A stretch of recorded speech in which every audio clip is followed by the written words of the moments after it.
레이저 무기는 스타워즈나 스타트rek에 등장하는 SF 속 무기입니다. 은하간의 순양함이 포멀하우트 주변의 적을 격파하는 모습은 실로 압권입니다. 또한 데스스타는 지구상 모든 제독들이 동경하는 장소가 아닐까요? 1960년 첫 레이저가 등장한 이래 과학자나 군인들이 이 빔을 자유자재로 조종하기 위해 노력하고 영화용이 아닌 실전용의 강력한 무기로 바꾸려고 애쓴 것도 이상한 일은 아닙니다. 여러분, 안녕하세요. 그러나 결국 아직까지 실전에서 공격 목표를 무력화할 수 있는 양산형 레이저 무기는 제작되지 못했습니다. 하지만 이것이 바로 미래의 무기라며 자랑할 수 있을 만한 무기들은 속속 등장하고 있습니다. 여러분, 토픽에 오신 것을 환영합니다. 오늘은 가까운 미래의 현대 전쟁의 상식을 뒤집을지도 모르는 무기에 대해 이야기해보겠습니다.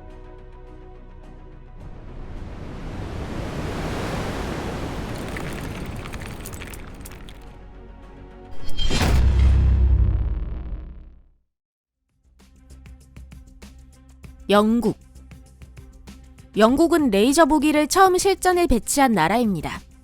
최근에 기밀이 해제된 문서에 따르면 1982년 포클랜드 분쟁 때 아르헨티나군 조종사의 눈속임을 위해 영국 군함에 레이저가 배치되었다고 합니다. 전투에 사용되지는 않았지만 레이저 무기가 유용하다는 인식은 아직도 영국인들의 의식에 깊게 남아 있습니다.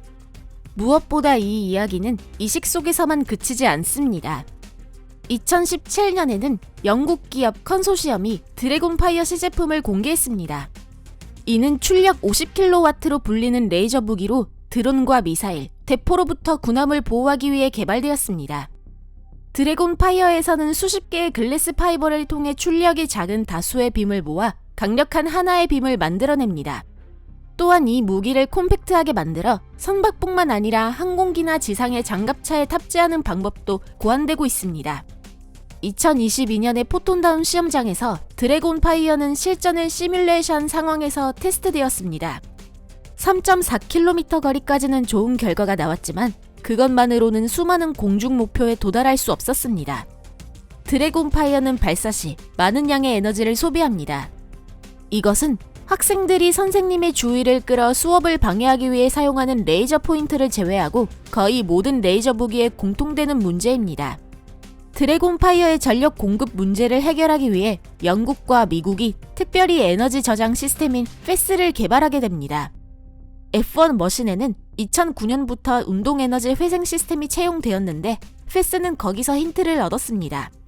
차량에 브레이크가 걸리면 프라이휠은 진공 상태에서 회전을 시작하고 그에 따라 잉여 에너지를 얻고 축적하고 적절한 타이밍에 그 에너지를 방출합니다. 레이저 무기인 드래곤파이어에게 있어서 그 타이밍은 발사 순간이며 배의 엔진에 그것을 위한 에너지가 축적됩니다. 독일의 대형 무기 메이커인 라인메탈은 동사의 고출력 레이저의 해를 베이스로 한 레이저 방공에 주력하고 있습니다. 라인메탈은 이미 2012년에 2개의 레이저로 구성된 총 출력 50kW의 레이저 무기 테스트에 성공했습니다. 실증 시험에서 이 레이저 무기 시제기는 1km 떨어진 곳에서 두께 15mm의 강철보에 구멍을 내고 2km 떨어진 지점에 무인 항공기를 파괴했습니다. 또 초속 50m로 날아가는 지름 82mm의 강철공도 격파했습니다. 2012년 기준으로는 꽤 좋은 결과입니다. 그럼 지금은 어떨까요? 현재 라인메탈은 레이저 무기를 다양한 플랫폼에 탑재하기 위해 노력하고 있습니다.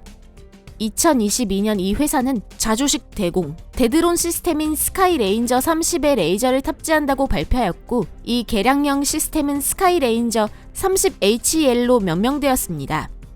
30mm 포, 2연식 유도 미사일 장치, 그리고 레이더에 더해 20kW의 레이저가 배치됐기 때문에 20km 앞의 목표를 탐지하고 최장 3km 앞에 있는 표적을 파괴할 수 있습니다. 하지만 그뿐만이 아닙니다. 라인메탈이 NVDA 독일과 공동으로 개발한 레이저 무기 시제품이 2022년 여름 프리기탐 작세노에 탑재되었습니다. 발트해에서 진행된 테스트에서는 이 레이저 무기를 통해 단거리 및 초단거리에서 드론을 공격하는 데 성공했습니다.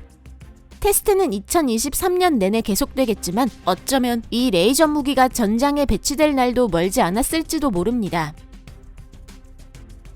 중국. 최근까지 중국의 레이저 무기 개발 성과는 상당히 미미했습니다. 지난 세기 제조된 적의 눈을 속이는 소총인 GM87은 UNA에 곧바로 불법으로 낙인 찍혀 공식적으로 단종되었습니다. 그 후 중국에서는 BBQ-905, WJG-200이, PY-132A, PY-131A 등 이른바 다즐러라고 불리는 눈속임 효과가 있는 비치사성 무기 모델이 몇 개 등장했습니다. 미국은 이 모델 중 하나가 2018년 지부티에서 미군 조종사의 눈을 속이기 위해 사용된 것이 아닌가 의심하고 있습니다. 같은 해 중국 언론들은 시안광학정밀기계연구소에서 개발된 신형 레이저 라이플총 GKGM500에 대해 보도했습니다. 개발자가 촬영한 동영상에서는 이 레이저총이 수십 미터 앞에 골판지와 이복, 타이어에 불을 붙이고 있습니다. 이 무기는 비치사성이라고 불리고 있지만 피부를 태울 수 있습니다. 개발자들에 따르면 이 무게 3kg의 레이저총은 최장 800m 앞에 표적을 쓸 수 있으며 1회 배터리 충전만으로 한 발에 2초, 최대 1000발 발사가 가능하다고 합니다. 이 무기가 공개된 것은 오래전의 일이지만 양산화에 대한 정보는 아직 나오지 않았습니다. 또한 서구 전문가들은 이 레이저총에 관한 데이터의 신빙성에 의심을 품고 있습니다. 중국에는 더욱 강력한 무기가 있습니다. 그것은 출력 30에서 100kW의 드론용 시스템 사일런트 헌터입니다. 이 무기는 2018년에 처음 발표되었으며 이미 중국 국내와 사우디아라비아 두 나라에서 운용되고 있습니다. 이 레이저 무기는 트럭에 설치된 반경 4km 이내 드론을 격추하거나 800m 앞 두께 2mm 철판 5장에 구멍을 뚫을 수 있습니다. 2022년에는 이 무기를 비행기에 탑재할 수 있게 되었습니다. 하지만 그뿐만이 아닙니다. 2023년 중국 언론은 창사에 있는 국방과기대 연구자들이 레이저의 획기적인 냉각 기술을 개발하여 레이저를 시간 제한 없이 사용할 수 있게 됐다고 보도하면서 말 그대로 세계를 뒤흔들었습니다. 중국 연구자들은 조정된 분량의 냉기를 레이저 장치 내부로 보내 레이저빔 주변 공간에서 열을 제거하는 효과적인 방법을 고안해내는 데 성공한 것입니다. 이 방법을 이용하면 공기가 빠르게 열을 방출하여 장치가 뜨거워지지 않기 때문에 무한히 레이저를 사용할 수 있습니다. 만약 중국이 이러한 무기를 갖게 된다면 전장의 파워 밸런스는 완전히 뒤바뀔 것입니다. 미국에게 대항할 수단이 있을까요? 미국은 레이저 무기를 적극적으로 개발하고 있으며 그중 일부는 이미 전장에 배치되어 있습니다. 독형 상륙 수송 선거함 폰스에 설치된 실험적 레이저 무기체계 라우즈가 가동되고 있는 동영상이 2014년 인터넷에 공개되었습니다. 테스트 중 33kW 레이저 무기는 드론을 태우고 뜬 플랫폼 위에 있는 표적을 파괴하는 데 성공했습니다. 그 후 폰스의 함장에게 폰스를 방어하는 다른 수단과 더불어 실전에서 레이저를 사용하는 것이 허가되었습니다. 이런 레이저포 한 발의 비용은 불과 59센트로 소형 보트나 드론에 대항하는 무기로는 저렴합니다. 폰스가 퇴역한 후 실험을 계속하기 위해 라우즈는 상륙한 포틀랜드로 이동했습니다. 2019년에는 그 포틀랜드 노스롭 그레먼사가 드론에 대항하기 위해 개발한 레이저 무기 시스템 LWSD MK2 모드 0이 탑재되었습니다. 출력 150kW인 이 시스템의 시제품은 2020년과 2021년 테스트에서 성과를 올려 수상 및 공중 표적을 격추시켰습니다. 중동에서는 소형 무인보트나 무인 항공기가 선박 공격에 이용되는 경우가 많기 때문에 이 레이저는 그에 대한 방어 수단으로 사용될 전망입니다. 그것보다 출력은 좀 작지만 로키드 마틴사의 비슷한 시스템이 2022년 미사일 구축함 프레블에 탑재되었습니다. 미 해군 역사상 처음으로 고에너지 레이저 헬리오스가 이지스탄도 미사일 방어체계에 통합된 것입니다.